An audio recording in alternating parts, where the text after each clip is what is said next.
سورہ اخلاص، قل هو اللہ احد۔ جو انسان 14 رمضان المبارک کو دن یا رات کسی بھی لمحے 140 بار پڑھے گا اور پڑھ کے دعا کرے گا اور پانی پہ پھونک لے، وہ پانی گھر میں چھڑک دے، گھر میں سب کو ایک بار پلا دے، انشاءاللہ یہ اس کا عامل بن کے اس صورت کا فیوزات برکات کا مرکز بن جائے گا۔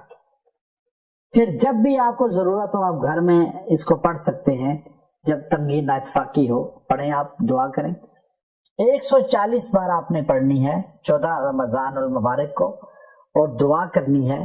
پانی پہ پھونک لیں، پانی کو اس گھر میں چھڑکاؤ کر دیں، گھر کے تمام افراد کو ایک بار پلا لیں، انشاءاللہ آپ کے گھر کے افراد کے دل دماغ جڑ جائیں گے، آپس میں محبت ہوں گے، شیر و شکر ہوں گے، ناتفاقیاں ختم ہو جائیں گی، آپس میں ایک دوسرے کا بغض نفرت دل سے نکل جائے گی، اور اللہ تعالیٰ دلوں کو جوڑ دے گا۔ وآخر دعوانا ان الحمد للہ رب العالمین۔